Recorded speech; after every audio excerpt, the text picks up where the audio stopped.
being in Australia, you're not really going to get exposed to blues much. It's just not something that's around much. So I was getting into things like Pink Floyd. There was something about David Gilmour's playing that just blew me away.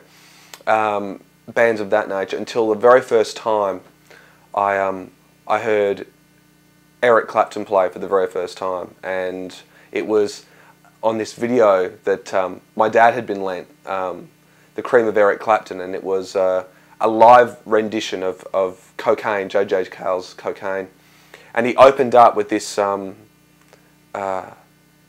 this sort of 2 or 3 minute guitar solo thing just by himself, and I remember I just sat there, and it was I will never forget the moment, because it was one of the most powerful moments I ever had. It was like someone had just opened a door for me that, you know, had been in front of my face the whole time. And pretty much from that moment on, I just knew right then, smack right then, it was like, this is what I have to do. This is what I have to do. And then within the next few minutes, I think, I had an old beaten up electric guitar that I'd been given for my 10th birthday or something. I'd never played it, really.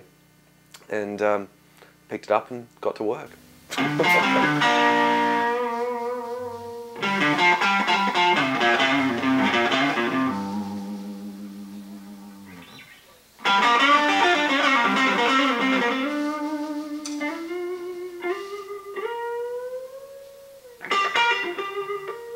just finished my high school, and I didn't really know what I wanted to do at all. I'd sort of maybe go to university, college, whatever. I didn't know, wasn't sure.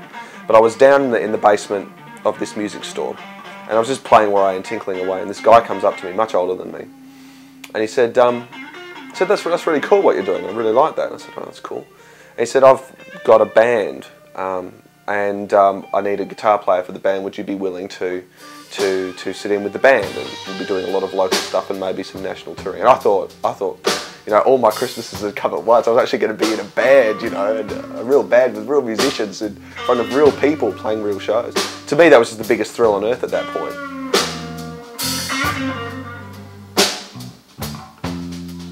I remember the first gig for sure, because I was just so excited to be there that I hadn't learned any of the etiquette yet. Like, I hadn't learned that you had to watch your band leader to work out where they're going. So I was like, I was just standing with my eyes closed, and I'm like playing all over the place and things like that. And apparently the whole way through he said, man, you've got to look at me more often, because, like, you know, I was trying to like stop the song like about, you know, 5 minutes before you looked at me or something. So so that was my first lesson. Mental note: look at band leader.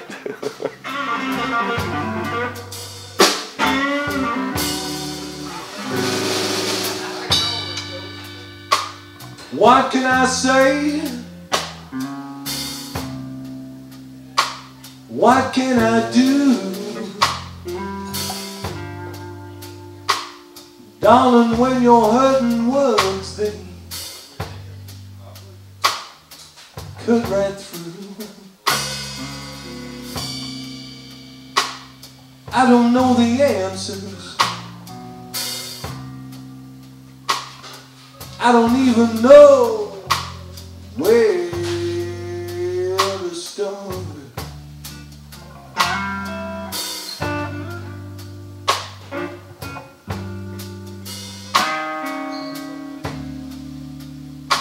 Cause baby, when you raise your love an angel, it's like a bullet through my heart.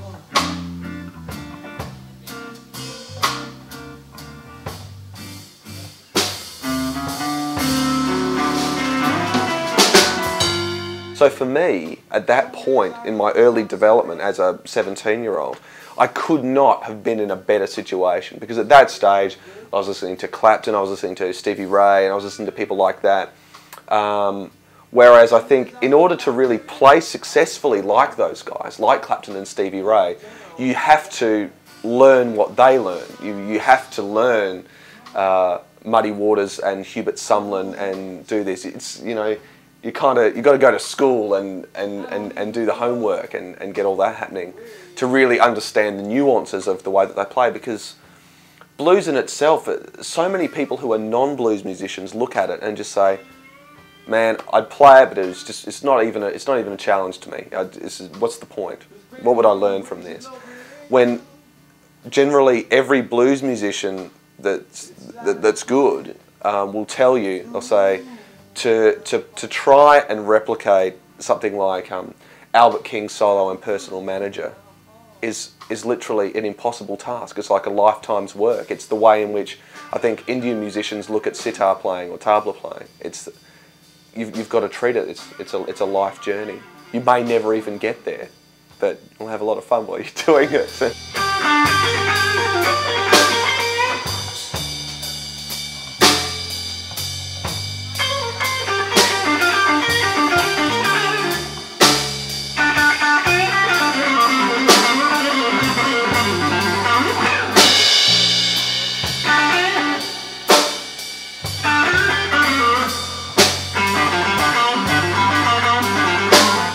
And as far as it seems like a real anathema, I think. It must seem like that to the rest of the world that these Australian blues musicians actually exist.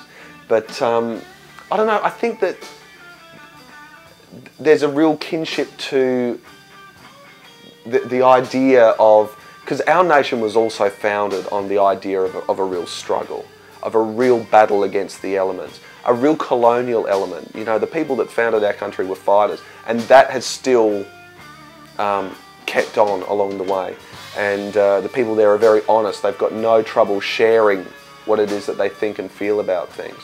So although it wasn't born out of the tradition of perhaps, you know, of slavery and you know, the racism that the black Americans had to face, there is still an element of struggle in our lineage and our history that I think does create a lot of great blues artists in Australia. I think blues has a broad appeal in any country, in any language. I mean, I've heard that some of the most popular places for blues are Japan and Denmark, are two very popular places. And these are places where I'm pretty sure that most people wouldn't even really be able to have a really good understanding of what was being said, but it just seems to transcend culture, where the music came from, what sort of a person is actually supposed to be playing it is another major thing.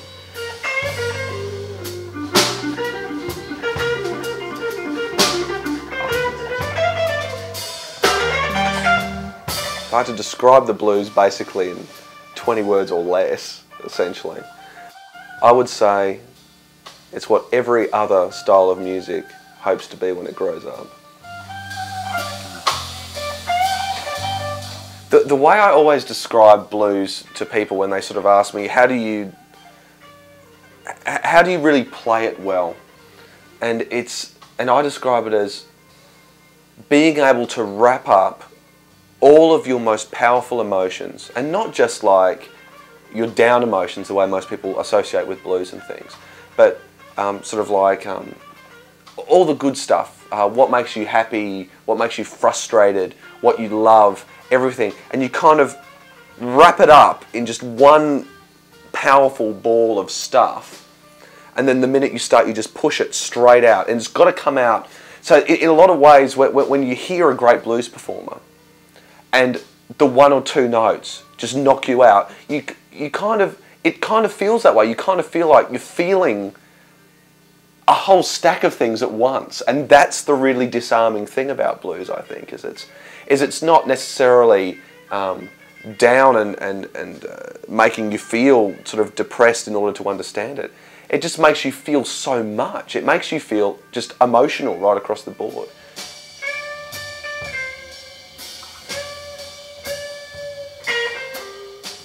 I think blues at its best is totally unpredictable and totally in the moment, everything that happens to it. And I've done some songs sometimes that have gone from shuffles to 12/8s, like slow blues things, to reggae songs, to things right in the middle. And it's that spontaneity that has so much of that energy. In blues, there is such a sense of a respect for the lineage of what it is, and a respect for the amazing, pure kind of music it is. That if you get up there and if you don't give it 100%, you're committing sort of like a cardinal sin. At the end of my weeping day, when all my tears are through, oh babe, I gaze upon your sweetless smile. Don't you know I'm so in love with you? I'll never know the answer.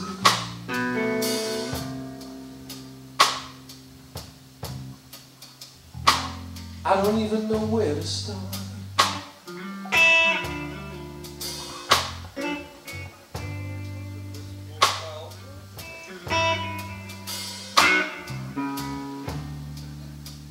Cause baby, when you raise your love and anger, it's like a bullet through my heart.